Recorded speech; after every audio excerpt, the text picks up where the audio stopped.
So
the screen is seen.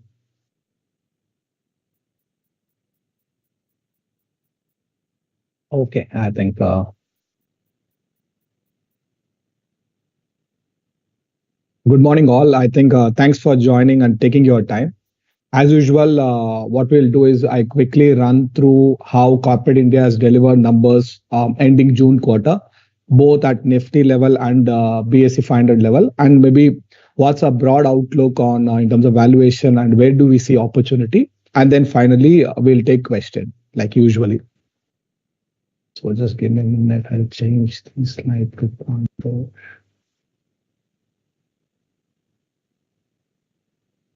So the first thing we'd like to update on the economy, right? How economy is shaping up.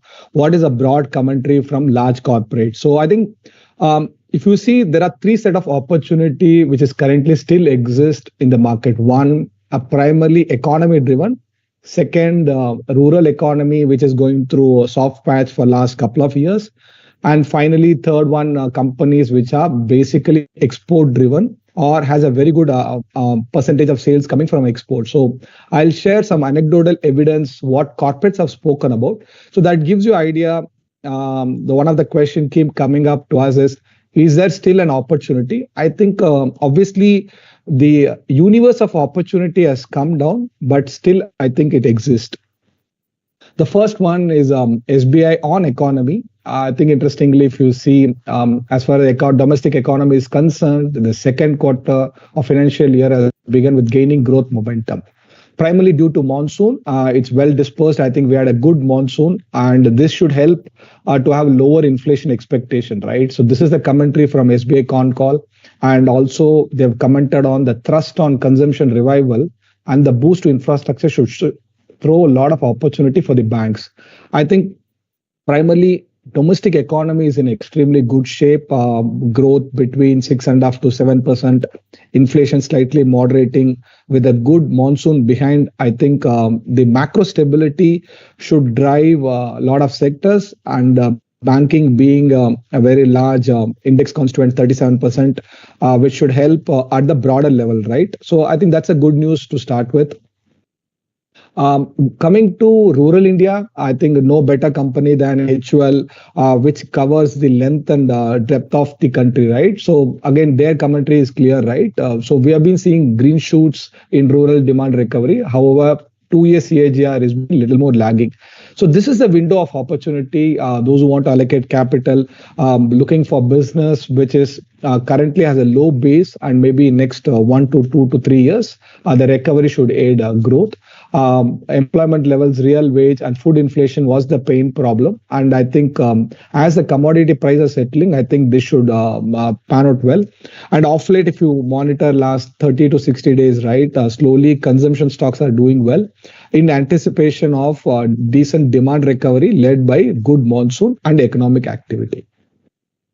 The third window, which we believe it still exists, and I think another 1 year, this could give us a good opportunity to allocate capital into companies which will becoming either world number one, world number two in the respective horizon space. And if you look at the commentary, it's very simple, right? In terms of there is a small but steady revival in the overseas market. The number of countries that remain in stressful condition is also slowly reducing. So this is a very important thing.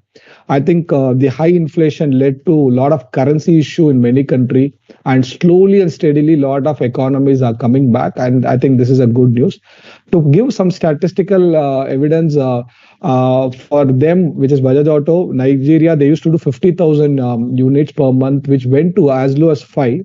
And currently, they have revived close to 15, right? Showing even though revival is happening, but there is a long way to revive, right? So there are many companies which has experienced a very tough terrain in the last maybe 2 years, where Indian economy did very well. So a lot of company which is only domestic focused did extremely well. So now the window of opportunity is company which also has overseas exposure, and slowly as the pain point consistently reduce, I think that window will open up for investors. So these are the three broad things which I thought it's very important. How economy is doing good, how rural economy is likely to come back, and the commentary of HL, and finally how overseas markets are behaving. And Bajaj Auto being a very large exporter of two-wheeler, I thought it makes sense to see what they commented on it. So moving on to after the commentary, right? Let's move on to the numbers. So we'll start with the Nifty 50, and then eventually we go to BSE 500, which is a broader index. So this is a very interesting data which we consistently track for last 4 to 5 years, called Nifty PAT analysis for a very long period. So I'll just touch upon how this data to be seen, so it gives you an idea. So the 50 Nifty companies and their profit numbers for every single year is being put out and then totaled, right? So in FY 2014, the aggregate Nifty 50 profit is 2.59 lakhs. To put in construct, currently, which is TTM June ending 1 year numbers, the aggregate profit numbers for Nifty 50 is 8.2 lakh crores or 8.1 lakh crores, right? Clearly reflecting corporate India is delivering. So if one question is why our markets are consistently rising, the wall of worry is, I think corporate India is consistently delivering between 2 lakh crores to it was close to 4 lakh crores. I think post-COVID recovery with an economy, right? Corporate India really took on, and this was primarily driven by a lot of banks. So just to put, right, how much banking recovery has happened, if you see SBI, which used to report 14,000, 17,000 crores, went into loss in the period of 17, 18, and then came slightly recovery. I think post-COVID, the recovery was pretty solid, and today they are the third most profitable after HDFC Bank and Reliance Industry, right? So that's one thing, right? Corporate India is delivering. They have grown the profit number from 2.5 lakh crores to 8 lakh crores in the last 10 years. The second interesting thing is this green cells, right? So what does it refers to is, at what point in time a particular company have reported the best profit ever, right? All-time high profit. So HDFC Bank profit today currently stands at 70,000 crores. This is the highest profit ever they reported, right? So you can comfortably say the all-time high profit HDFC Bank just attained June quarter. If you look at Reliance Industry, FY24 March ending was 79, currently 77, slightly short. So there are 24 companies out of Nifty 50 company today reported all-time high profit, reflecting a very, very strong set of companies reporting the best number just now. That is why you see market consistently rising, obviously with some volatility, but last 18 months, we hardly seen any volatility, right? So for any investor who is coming with a 4 to 5 year outlook, the good news is, again, I want to reiterate, corporate India is delivering. And I think it's not delivering from one pocket. You are seeing the banks are doing good job. You are seeing a lot of IT companies are reporting. Even Tata Motors, which used to report losses, all came back very strongly. So there are a lot of recoveries happened across multiple sectors. Coming to broad Nifty growth, right? How did Nifty companies reported during quarter one FY 25, 24, 25? So broadly the growth was 7% at aggregate, which used 5%.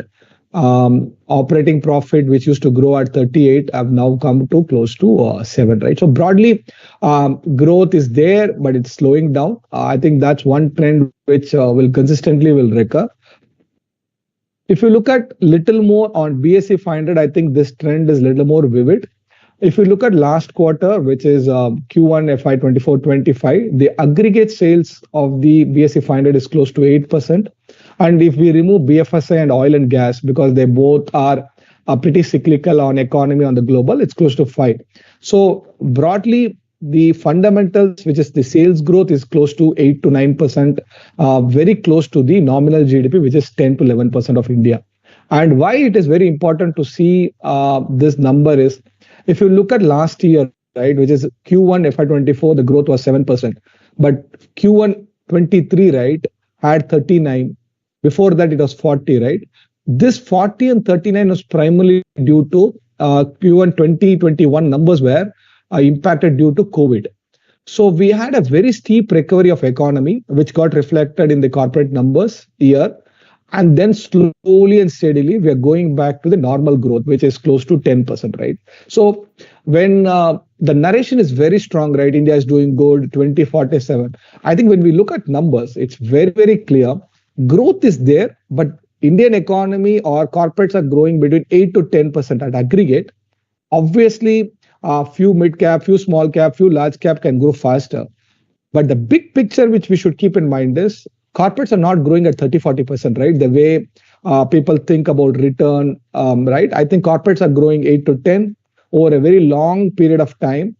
Sales resulting in operating profit, resulting in cash flow, which all will be very close to this sales growth, is what return expectation should be from an investor point of view.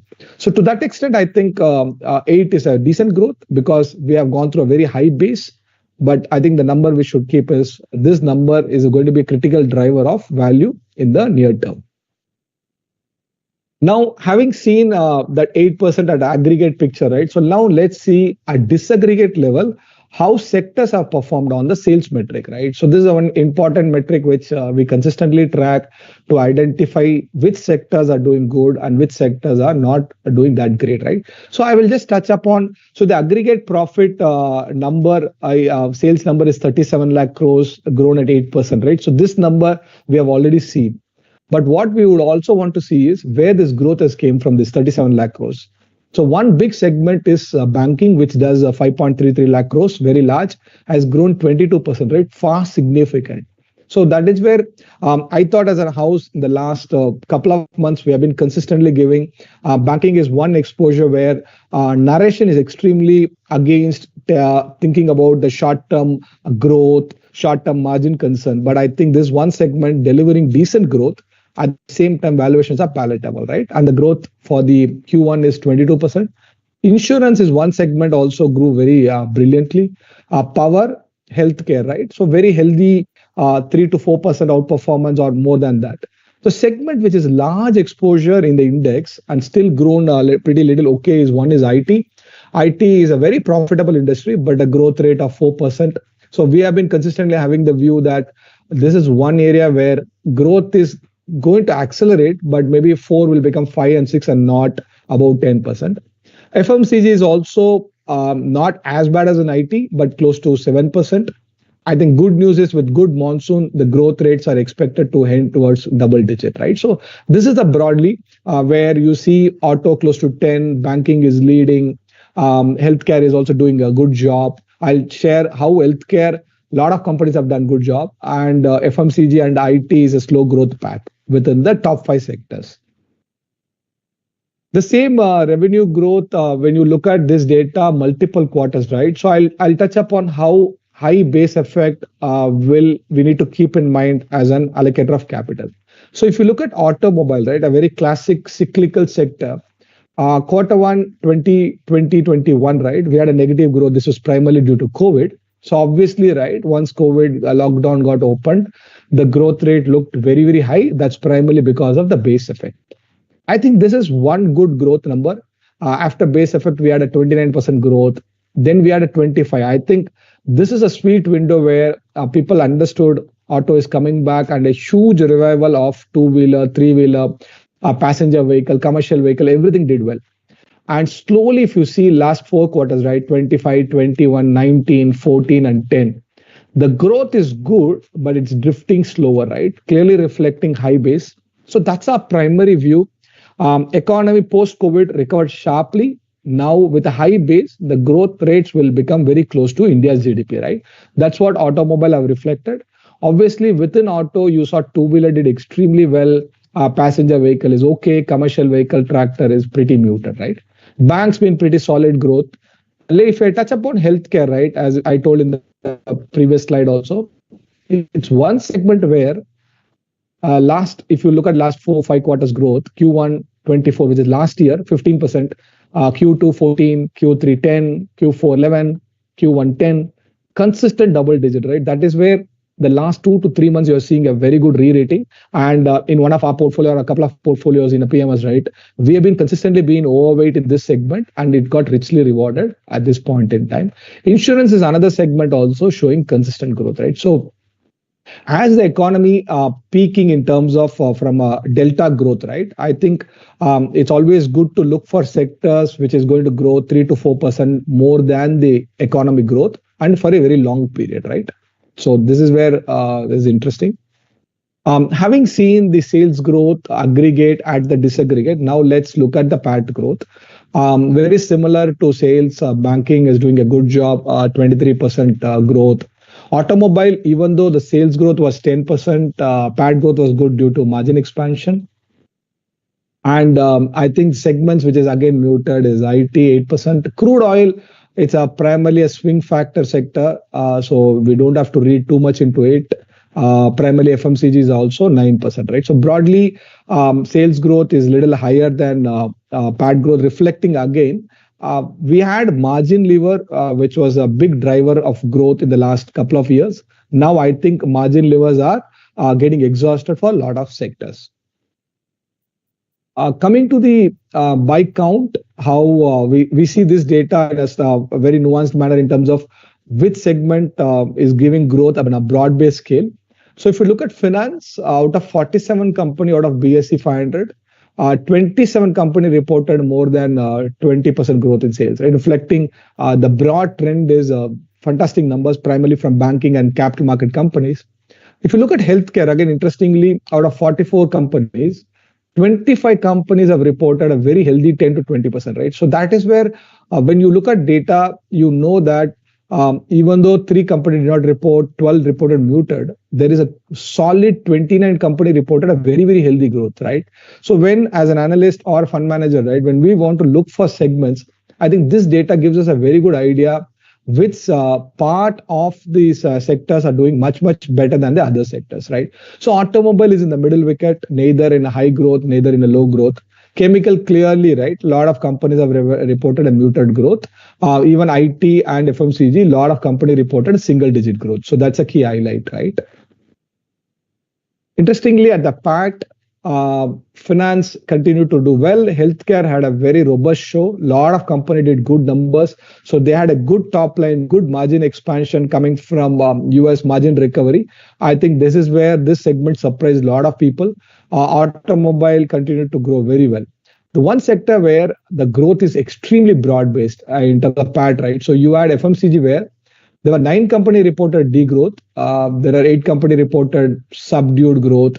And there are 14 companies reported a decent growth, right? So from an analyst point, FMCG is the most tricky, right? Where if you would have got stocks in this space, you would have benefited out of the economic growth of the company. If you had this space where you would have got punished. So it is actually the most trickiest sector was in the last 12 months.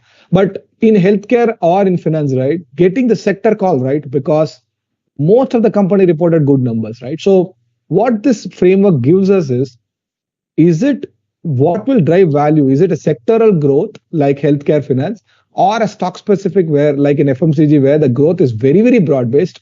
You would have chosen a good one or you could have chosen a weaker one, right? So I think this type of analysis gives us a good overview of how our performance can be attributed. Was it a sector call or at a stock level? The final slide on the numbers, which is this is a most favorite slide, is called sales pat matrix. So I'll tell you how do we look at this data. So 498 companies have declared, and if you look at greater than 20% growth of PAT, right? There are 209 company, and if you look at 10 to 20% PAT growth, 66 company, right? So you had a lot of company reported negative growth, a lot of company reported very positive growth. So it's a very barbell, I would say, in terms of the reporting results.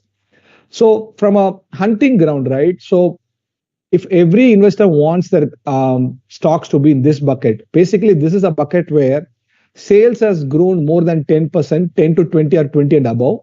Profit also has grown more than 10% to 20%, right? So clearly, operatingly, extremely good numbers. So there are close to 250 odd companies have done extremely good, right?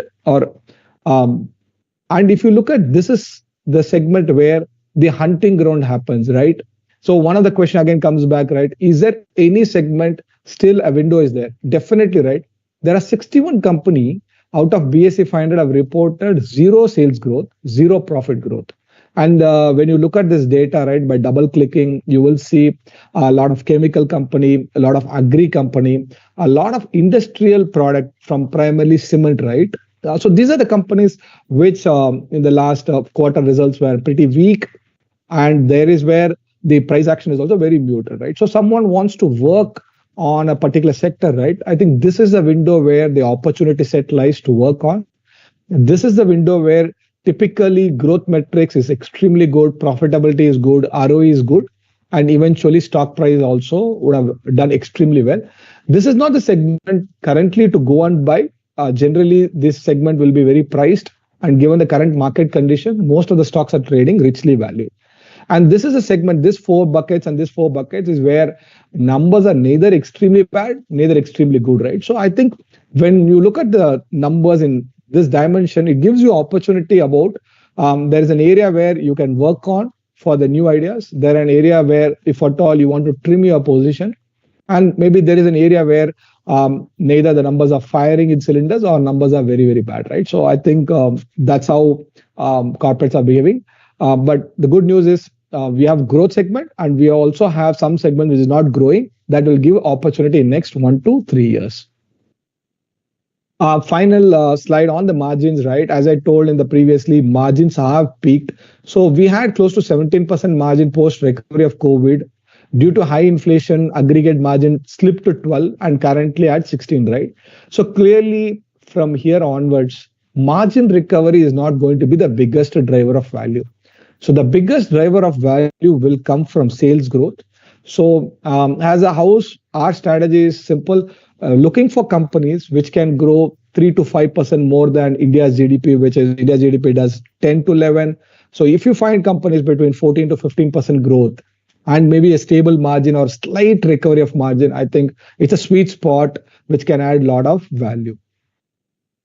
ROE trends have peaked in terms of again, right? So the easy recovery of value is being done.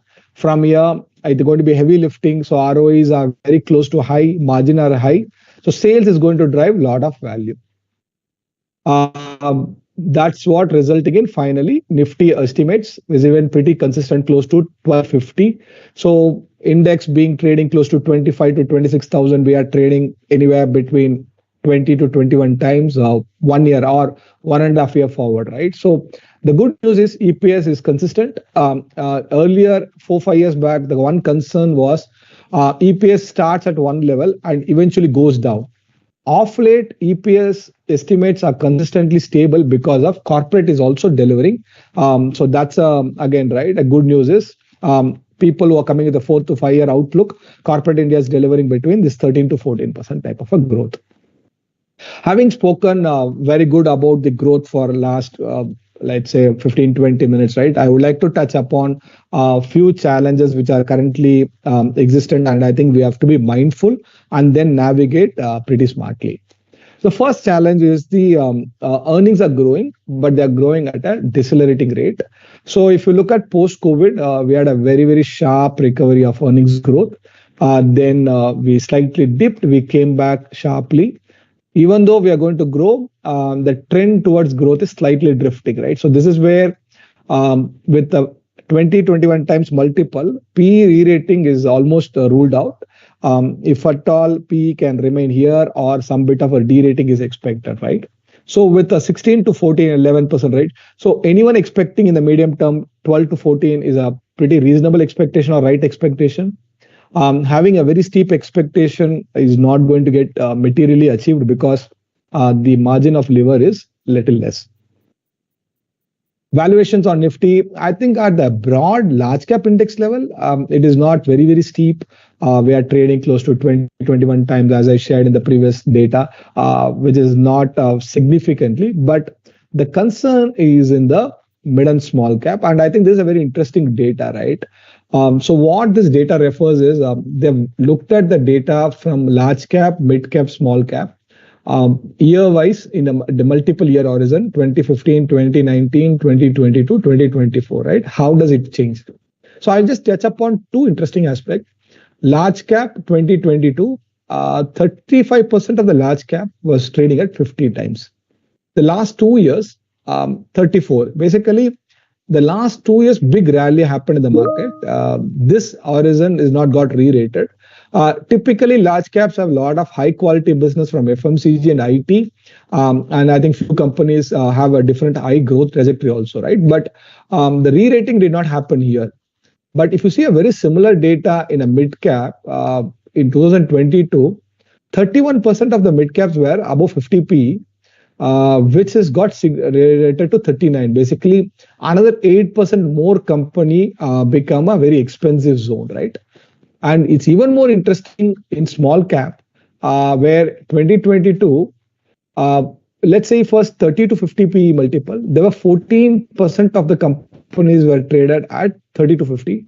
Today, if you look at this is 24%, right? So huge companies moved from the lower bucket to here. And a very similar data in 50p where only 18% of the company used to trade at 50 multiple and today 28, right? So if you put these two buckets, close to 20% more companies are trading at a very high valuation zone. I think this is what we want to be a little more practically approach it. At this point in time, having this data, right, it clearly reflects a lot of expectation has been built into this segment.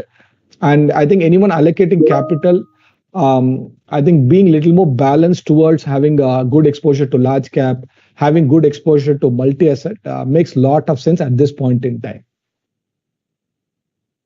Finally, this is our favorite slide in terms of how to think about return. This is Nifty Vantage Point. Basically, it refers to client can come at any point in time and how is their return play out, right? So 1995 investor, his first year return was minus 23. Second year compounded return minus 13. So obviously it was a very sad journey to start off. But eventually on a 30-year period, this 1995 investor able to generate out of market 11%, right? A very significant. And if you look at a very happy scenario or a scenario like 2001, right? You started off weak, you quickly picked up, and eventually you ended at 13% compounded for a 24-year period. So if you look at any broad long-term data, which is on a 10-year basis, 12 to 14% return is what a lot of investors have experienced. So our overall view is, if you're coming with a good horizon, right, what to expect out of the market is between 12 to 13% return over a long period of a time. If your starting point is extremely cheap, you end up getting 14 to 15. If your starting point is extremely priced, maybe you'll end up doing 10 and 11, right? So I think this 12 to 13 is a very good anchoring if you have to think about what to think about long-term returns. In the end, our whole suggestion is moderate your risk levels at the portfolio level. That is a strategy which we are consistently now operating. The key to win from here, right, to generate value, setting lower return expectation is the key for next 2 to 3 years. Sales driver will be the biggest driver of return from the portfolio angle. And finally, within the segment, we are pretty positive on large cap. And we are not saying all mid and small caps are expensive or there is no opportunity, but the opportunity set is minimal. we have to be very selective. We have to manage the risk in order to grow the portfolio at this point in time from here in the next 2 to 3 years. With that, I think I will conclude. I think we'll be very happy to take question. Um, you can put the question in the chat box. I'll start answering in maybe next 1 or 2 minutes. Thank you.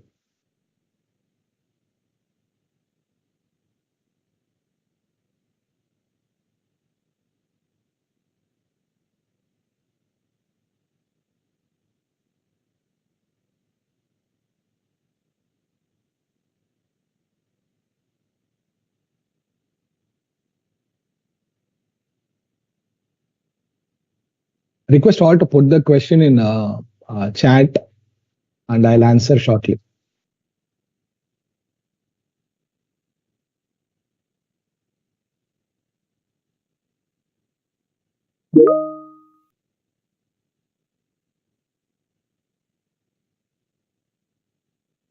Okay, so let me start answering a few questions that's already come. What is the basic quality or number to see in company's balance sheet? I think the first thing you have to see is how does the balance sheet is funded, right? Both equity and debt, and primarily equity is for long term, right? So if your business needs capital, I think it should be fully reasonably funded by a long term asset, which is equity capital. And after seeing how the balance sheet is structured, then you look at the return on equity, right? How profitable the company at the root level, and then obviously other metrics come into play. Do we see any impact of market cycles in the company performing well in recent time frame and expect the stock to have rotation performance? 100%. I think cycle is part and parcel of every market. I think sector rotation will happen. Every sector which has got exhausted both by sales lever, margin lever, and valuation lever, you see people will slowly move from that segment to other sectors. And in the last 3 to 4 months, I'm sure a lot of us are clearly observing the darling of last 2 years sectors are slowly showing some fatigueness, and you're seeing performance coming from a slightly high free cash flow businesses. It could be in healthcare, FMCG, or even banking is now started moving, right? So I think sector rotation is key. You have to allocate into sectors where growth is accelerating, but valuation is palatable, right? So I think you have to definitely consistently monitor and keep moving it based on where are you in the cycle, earnings and the valuation. Hope I answered your question, Mr. Naveen. Next, one of the key things that Shams keep reiterating is focus on domestic-based companies since global growth is slowing down. But one of the bucket that was mentioned in the slide was focus on export. How do you see this? I think definitely global is challenge.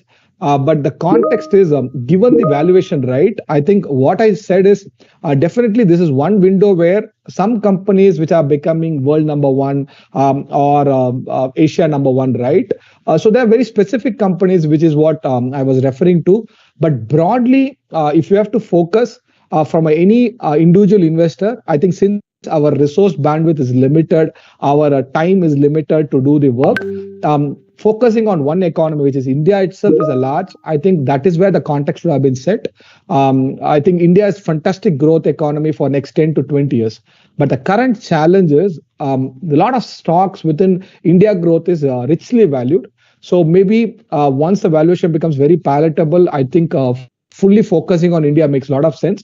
Given current valuation, opportunity is something I just shared. That is one window, not necessarily that someone have to go and invest there. But I think clearly a few opportunities still exist from at least from a risk to reward point of view. But that needs heavy monitoring, because one of the things which when you invest in a stock which has a global exposure is you have to have a political view of the economy. You have to have the currency view.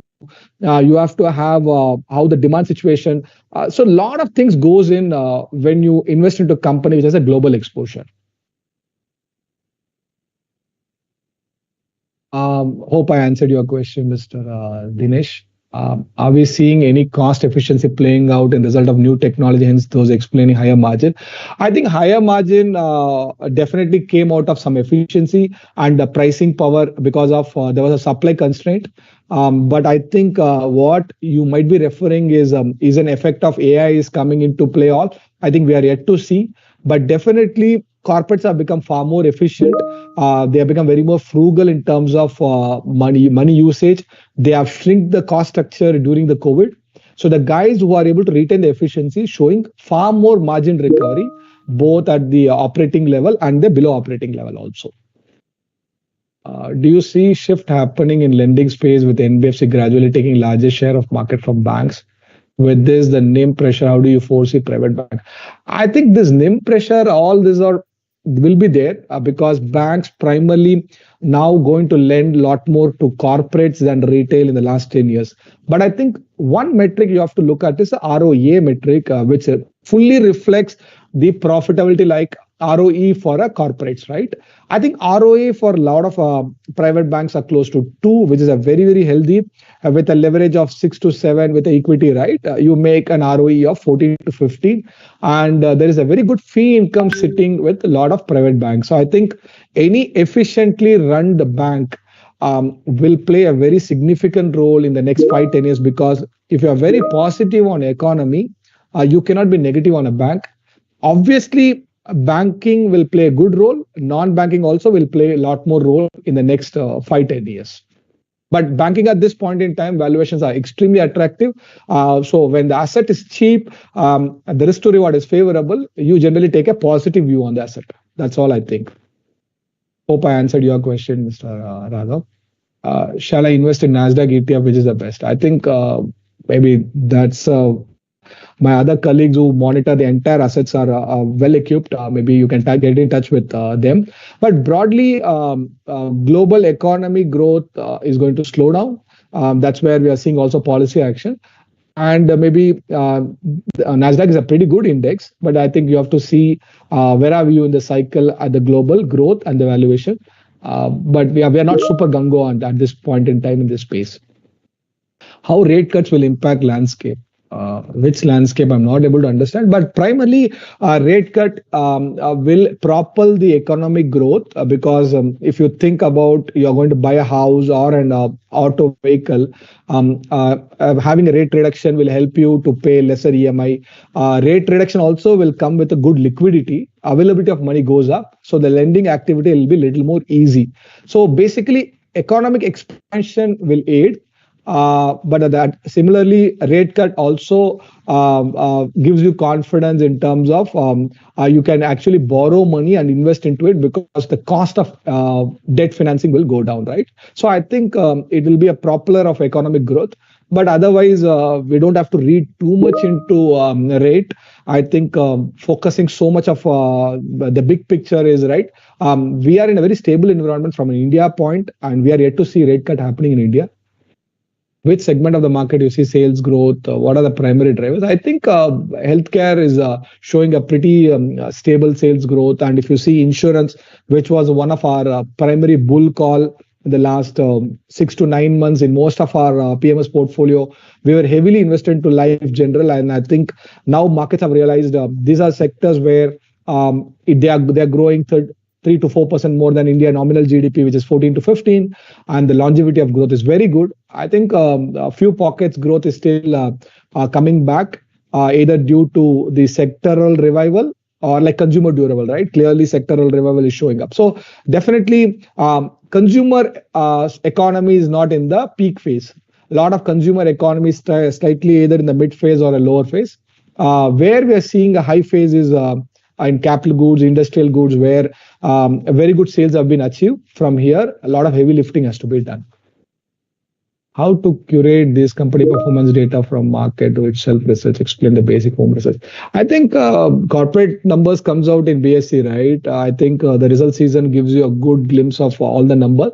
I think Screener is another good platform to use. I think a lot of us uses it. I think there are enough source to work on. But I think when you look at numbers, it clearly brings out the expectation should be close to 12 to 15 and not beyond that. So I think Screener is a good platform to do on research also. Otherwise, BSE India, where the press release is pretty clear, it comes out, and then obviously you can download and do it. So can you give some of our mid-cap stock names? I think I don't understand this question. Which are the green shoot sectors next quarter? I think we don't look at things from next quarter, next year, all. As a house, we are very, very clear. Our decision-making cycle is 3 to 4 years. So we look for segments where our growth is reasonably stable and accelerating, if at all, and valuations are palatable, right? As I told, banking is doing extremely good. If you look at a few of the FMCG company, growth is slightly will get better. But obviously, valuation is a concern, so you have to be stock specific. IT also growth will revive better, but again, the growth rates will be sub 10, right? So it has to be very case specific. Banking is one easy spot. Then it has to be very, very case specific. Or some stocks, as I told, becoming a world champion, they've gone through the pain because of exposure to China, and maybe in next 2 to 3 years that should revive and they will benefit out of it, right? So you have to be more stock specific today. But then opportunity is there still. How do you see shortlist company, your basic metric? I think a company, a very simple metric is look for company which is doing extremely good in sales resulting in profit to cash flow, and cash flow resulting in higher dividends, right?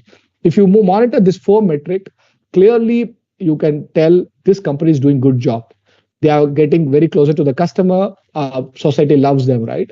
Then obviously you come into how long this growth can sustain, where are the valuation cycle at this point in time, how is the peers are valued, and then so on and so forth, right? But I think sales growth is a primary driver with a stable margin, a good profitability, and eventually converting the profit to cash flow onto dividend will give a very good indicator of how good the company is. Mafang, Nasdaq 150, S&P top 500. I think we do invest at some point in one of our fund, but broadly we are a domestic focused house. We don't carry a very, very big view on any of the global exposure at this point in time, except a couple of exposure which has got brutally hurt due to China slowdown, and a very small exposure there in terms of maybe valuations are extremely palatable and risk to reward is favorable at their level. Impact of climate change on profitability, definitely negative impact. There are a lot of money you have to invest to reduce your emission levels, be compliant. But I think it's part and parcel of running the business, right? You are part of the society. You have to take care of the society to generate value. Corporate knows how to derive productivity and then effectively convert the productivity gains into using to spending money in the areas where needed, right? So I think profitability not going to go down because of climate change, but I think everyone have to take the responsibility, right? Interest rate cut regime seems ahead. How will pan out for profitability outlook for market structure, large mid, knowing that mid and small cap do operate much higher debt? I think corporate India is not having debt. So I would say this time corporate India benefiting out of lower rate. And first of all, India rates are not going to go down dramatically. Broad take is maybe you will have 50 to 75 basis at max because we did not had a significant inflation like the Western world. So they will have a rate cut cycle down. We will have slight rate cut, not deep, because one of the major reason for rate cut is economic activity collapsing. And I think you have an opposite data. Touch wood, with God blessing, I think we are having a fantastic economic activity. When such a good economic activity and inflation is slightly above the 4% range, right, which is their corridor 4 to plus or minus 2%, right? I think we are not going to have a steep rate cut. But primarily, a rate cut is more of a sentiment positive. And it can benefit sectors where leverage is a little more high, like a real estate or an automobile, where the buyer tend to take an EMI and maybe a little bit of positivity, but not big time, I would say. News on MFPMs increasing the level of cash coming through strongly. Is it primarily due to inflated market and respiratory correction?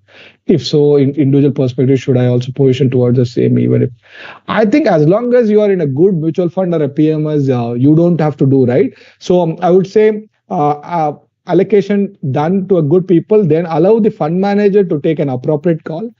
anticipating a correction is I think you cannot expect when the correction will happen. But what you can certainly say is at this point in time, valuations are a little bit elevated. No second thoughts. Mid and small cap valuation is extremely high. In the large cap, pockets are a little more elevated, pockets are cheap. So large cap is, I would say, mixed palatable. Mid and small cap is a little more expensive. Micro and nano cap is extremely, extremely expensive, and SME, no comments, right? So if you have invested in any of the vulnerable pockets, you need to recalibrate at this point in time. But it's when you see the risk to reward is not favorable, you end up having some cash as a binary effect and not a residual effect rather than a very concrete call, right? So correction don't come when we think. But what you clearly know is valuations are not very, very cheap. So you have to manage the risk better today. Otherwise, you have to face the consequence. Do you view the impact of raw material price crash and agree on current market broadly positive? I think any reduction has to be seen why it is happening. Is it a supply side issue-led reduction or a demand side? If it is a supply side where there is more supply, it's positive because then you're going to have a cheaper raw material. But if the reduction in the price is happening because of lower demand, either from China or from Japan or from US or Europe, then overall economic activity at the world level is coming down. That can turn to be negative. So it's a contextual one.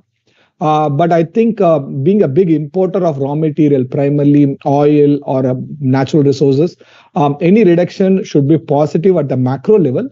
But at the micro level, you have to see a particular sector where if it fully flow back to the consumer, they will not be able to retain. And if you see their sales number will actually degrow because at the volume level, they will grow, but at the price level, because of the prices are falling, they will show degrowth in sales, right? So that's where we have to see why the fall, how intensity the fall is, and then take an appropriate call. But primarily oil coming down, at least I would say, is reasonably positive from an India point due to we import close to $200 billion of oil per year, which any reduction in that should aid positively, right? From both CAD and the currency and Forex and the stability of the economy. How do you stay ahead with sales profit growth seems to already priced in? Example, green box in the table already high value. I think that's what you as an allocator of capital, you consistently see look for companies where if the sales growth can sustain, the valuations will sustain. If you think sales and profit growth is not going to sustain at this levels, then obviously, right, given the risk to reward, you either trim the position or exit the position, right? So I think that's a job of the manager. That's what we end up doing it for our investors. And that's what you should do if you're managing your own money also, right?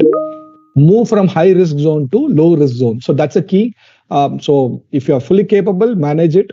Otherwise, giving to a respectful manager and be a long-term investor, I think you will be able to compound capital at a decent rate. What is the problem with PSB not moving in tandem with private PS? I think valuation is a big problem. Why everything has to move, right? Everything has their own time. Certain things are moved beyond their intrinsic value.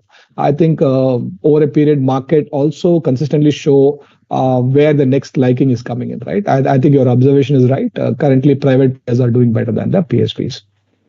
How do you see global market valuation, especially China, which is relatively undervalued? No large comments on China. There's a bigger question. Broadly, on the book, valuation looks very cheap.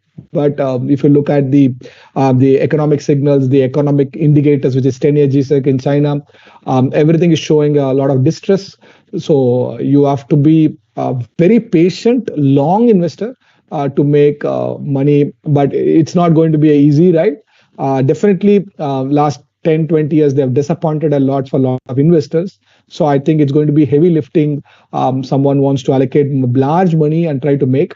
But obviously, theoretically, the valuation looks very, very cheap. We need to look for catalyst and reliable catalyst, and then obviously take an appropriate call. And we don't have big exposure there. And in the funds where I'm primarily involved in Solitaire or True Blue, we don't have any exposure in any of the market beyond India, right? Can we get YouTube link for the webinar? Yes, sir. It will be put out in a day's time. You will be able to watch the entire video. Due to rate cut, can we expect more growth in IT pharma company, or shall we increase the holding? I think um, you have to see rate cut is positive from a global growth broadly, but it'll take long time. But this growth is not significant. So valuations do come into play. Pharma, you are not going to no one is going to consume pharma because of medicines are cheap, right? Or pharma company getting money.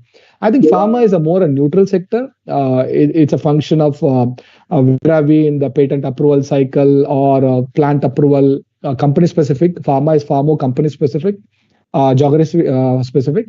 IT growth will revive because of sentiment positive, some revival in the world economy. But at this point in time, we don't have a very favorable outlook, primarily due to valuations. How are the valuations of financial services, security, brokerage, future considering? I think financial services will do very well for long period, but at this point in time, given the elevated trading activity for last 3 years, we have reduced our positive exposure into business which is capital market related. Even though we have a very long positive view, given the current valuation and the earnings cycle, we think the risk to reward is not favorable. So we have cut down a lot of exposure in asset management, wealth management at this point in time, reflecting our view of the house. What about QSR sector? Zomato valuation is more than QSR. No stock specific comment I would like Shankar, but I think QSR is going through pain. You see a lot of fragmentation. The control is happening not only by QSR, right? Obviously, Zomato, Swiggy, a lot more people are trying to control the value chain. But I think definitely few winners will come out. It's a very large positive sector, huge growth. But at this point in time, growth is anemic, profitability is challenged. A few companies have a global exposure is also more challenged. So I think valuations are not very, very cheap. I think if valuation turns favorable, I think this is one sector where we have a very active coverage in terms of positive view from overall outlook. But valuations at this point in time is not favorable to our comfort. How do you manage when the market crashes suddenly? Any solution? I think you have to manage it with asset allocation. The sudden crash can happen, might not happen. Anticipating a crash, I don't think a lot of people are successful. The way I would like to manage or think about managing, Sanjay, is think about your long-term asset allocation between equity, non-equity, gold, debt, all right. So first, bring back asset allocation in an order. I think in the last 3-4 years, a few of us have gone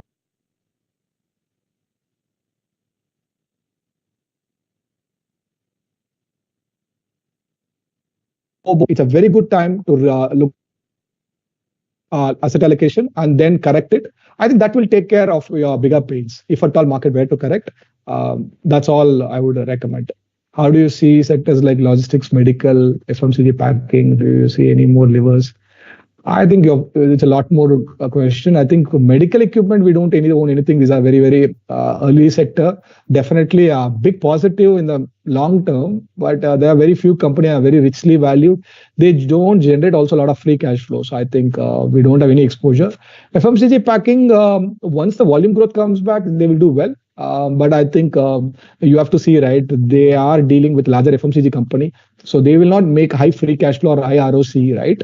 So they'll be a decent company. So you buy it at a pretty cheap valuation and maybe you can hold it at a reasonable valuation, right? So they cannot never trade at a very richly because the entire value chain is owned by the bigger brands in this space, which is a YouTube channel, ithoughtpms, sir, and ithought advisory. So I think the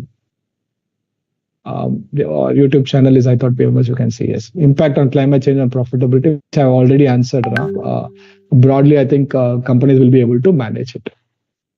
I think, hope I've answered all the question. There is nothing. Thanks for all. Thanks for joining. Hope we have added value. The last message is, I think corporate India is delivering. The opportunities still exist, but it is obviously small in nature. And look for 12 to 15 over a long period. I think that should be the right return expectation. Thank you. Have a good day.